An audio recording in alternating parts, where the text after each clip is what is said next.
काल कोल्हापूरमध्ये दोन गटामध्ये चांगलीच हाणामारी झाली आणि या हाणामारीचं रूपांतर दगडफेकीमध्ये झालं। काल रात्री हा जमाव शांत करण्याचं मोठं आव्हान पोलिसांसमोर होतं। आव्हानात्मक परिस्थिती काल निर्माण झाली।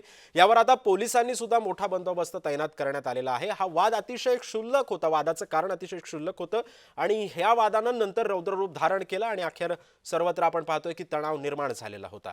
या संदर्भामध्ये माहिती देण्यासाठी आमचे प्रतिनिधी अमरसिंह पाटील सध्या आपल्यासोबत जोडले गेलेले आहेत। अमरसिंह, सर्वप्रथम पहिला प्रश्न माझा असाच असणार आहे की सध्या हा वाद जरी निवळला असला, वाद जरी शांत झाला असला तरी सुद्धा आता तिथली तणावपूर्ण शांततेची परिस्थिती कशी आहे, प्रशासन कशा पद्धतीने पावलं उचलत आहे? सकाळपासून कोल्हापूर जिल्हा पोलीस प्रमुख यांनी इथं पाहणी केली। त्याचबरोबर इथल्या प्रत्येकाला सांगण्यात आलेलं आहे की जमावाला शांतता करण्यात आलेली आहे। इथला वाद हा शिल्लक होता, एक साधा डिजिटल बोर्ड लावायचा, परंतु आता एक नवीन वाद उफाळण्याची शक्यता दिसते, ज्याकडे सिद्धार्थ नगरची कमान जी आहे त्या कमानीला भारतरत्न बाबासाहेब आंबेडकर नाव आहे आणि त्या भारतरत्न आंबेडकर बाबासाहेब असलेल्या रत्न यावर दगडफेक झाली आणि ते रत्न पडलेलं आहे असा इथला एका समाजाचा म्हणणं आहे। त्यामुळे आता तो समाज एकत्र येत आहे आणि त्यांची मीटिंग होऊन आता त्याच्या पुढची कारवाई करण्यात येणार। सिद्धेश, अमरसिंह, पण या निमित्तानं अनेक प्रश्न उपस्थित होत आहेत। कालचा राडा झाला, काल राड्यामध्ये कोणी जखमी झालं नसेल याची आपण आशा बाळगूयात, मात्र हा वाद कोणीतरी चिघळवतोय का किंवा कोणीतरी याला जातीय रंग किंवा एक धार्मिक रंग देण्याचा प्रयत्न करतोय का? तसं सिद्धेश बघायला झालं तर हे एका बाजूला म्हणजे आता म्हणता येत नाही, आपल्या सिद्धार्थनगरमध्ये जे राहतात ते सर्व गट एका वेगळ्या जातीचे आणि त्याच्या समोरच्या बाजूला राहणारा एक समाज मुस्लिम समाज आहे आणि त्या मुस्लिम समाज ज्याच्या फलकावरून हा वाद सुरुवात झाला। कारण ज्या ठिकाणालाही ते कार्यक्रम होणार होता त्या ठिकाणी त्यांनी जो बोर्ड लावला होता तो या समाजाला म्हणजे सिद्धार्थनगरमध्ये जाण्याच्या रस्त्याला त्यांनी कार्यक्रम घेतला होता, त्यामुळे थोडाफार वाद सुरुवात झाली होती।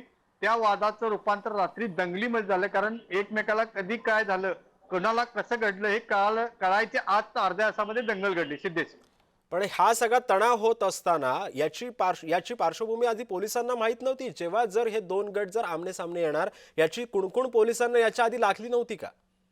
सिद्धेश, ज्या ठिकाणी वाद झाला त्या ठिकाणीच बरोबर हायकोर्टचं नवीन सर्किट बेंच आलेला आहे कोल्हापुरामधील आणि त्याला लागून असलेला हा एरिया आहे।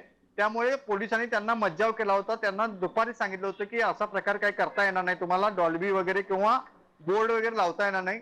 तरीही रात्रीच्या म्हणजे 10 ते 11 दरम्यान यांनी बोर्ड लावला आणि त्यावरून वाद पुन्हा सुरुवात झाला। सिद्धेश, पण अमरसिंह, पोलिसांनी जसा आता वेळच्यावेळी तुम्ही डॉल्बीचा उल्लेख केलेला होता, डॉल्बी लावण्यासाठी मज्जाव करण्यात आलेला होता, मात्र या सगळ्या पार्श्वभूमीवरती प्रश्न अजूनही तोच उपस्थित होतो की कुठल्या तरी एका गटाकडून चिथावणीखोर वक्तव्य किंवा कुठल्याही चिथावणीखोर कृत्य करण्यात आलं असेल, याच्यावरती पोलिसांनी अजून ऍक्शन का नाही घेतलेली?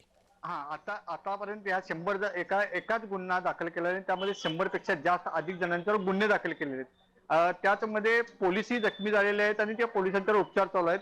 ज्या वेळा हे सर्व प्रकरण आता पोलीस आज दिवसभर काय करतात ते पाहणं गरजेचं आहे, कारण एका समाजाची आता थोड्या वेळात बैठक चालू होणार आहे, त्यामध्ये ते त्यांच्या कमानीवरचं रत्न पडलेलं आहे, त्यामुळे त्यांची भूमिका काय असती हा बघणं गरजेचं आहे। सिद्धेश, पण या सगळ्या पार्श्वभूमीवरती आपण आपल्यासमोर नागपूर सारख्या दंगलीचं अजूनही उदाहरण ताजं असताना कोल्हापूर सारख्या शहरामध्ये या सारख्या घटना घडतायत, कायदा सुव्यवस्थेचा प्रश्न सुद्धा या निमित्तानं उपस्थित होतोय। या पार्श्वभूमीवरती सध्या पोलिसांचं सुद्धा आता यामध्ये आणखीन एक आव्हानात्मक परिस्थिती त्यांच्यासमोर उभी राहिलेली होती। ही सगळी परिस्थिती त्यांनी कशी निभावली? कोल्हापूर जिल्हा पोलीस प्रमुख योगेश गुप्ता यांनी रातोरात म्हणजे ज्यावेळेला दंगल घडायची सुरुवात झाली त्याच वेळा त्यांनी इथं स्थान मांडले। त्यांनी प्रत्येकाला इंस्ट्रक्शन दिलं आणि वेगवेगळ्या बाजूने तपास यंत्रणा राबवली, त्यामुळे अर्ध्या तासाच्या आत ही दंगल म्हणायची झाली तर थांबली। परंतु आता एक एक नेते मंडळी येत आहेत की प्रत्येक जण आपल्या विचाराच्या वेगवेगळ्या अंगाने त्याचा विचार करून इथं एक मीटिंग घे किंवा बैठका घे, असं घडलं तसं घडलं हे चालू झालेलं आहे। त्यामुळे अमरसिंह, आता तुम्ही आता जिथे उभे आहात, मला मागची परिस्थिती तुमच्या जाणून घ्यायची आहे। कशा पद्धतीने आता सध्या तणावपूर्ण शांतता आपल्याला पाहायला मिळते? आता सिद्धेश इथं एकदम शांतता आहे आणि व्यवहार सगळे चालू आहेत, परंतु ज्या ठिकाणी घटना घडली ते मी तुम्हाला दाखवतो सिद्धेश की भारत रत्न ज्यामध्ये रत्न लिहिलेलं आहे ते पडलं।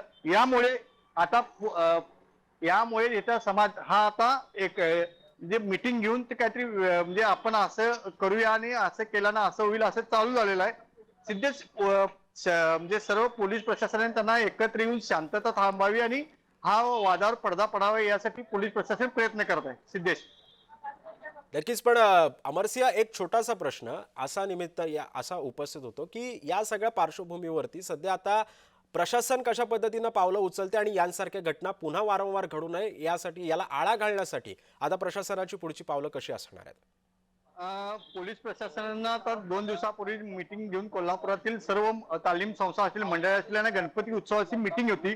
परंतु प्रत्येकाला सांगितलेलं आहे की डॉल्बी कसा असावा, लेझर कसा असावे, बोर्ड कुठं असावा, त्याची परवानगी मंडळाने काढली परवानगी. यामुळे आता आजपासून पोलीस पुन्हा प्रशासनाने कडक भावना घेतील, नियम लावतील आणि यातूनच कोल्हापुरातील शिस्तबद्ध पुन्हा एकदा गणेशोत्सव होईल. कारण कालचा हा प्रकार घडलाय तो एक तीळ मात्र आहे किंवा त्या मोठ्या घटना घडलेली नाही, परंतु त्याचा ओहाप होऊ नये आणि त्याचा पुनरावृत्ती कुठं होऊ नये याचं प्रशासन आता काटेकोर पालन करेल.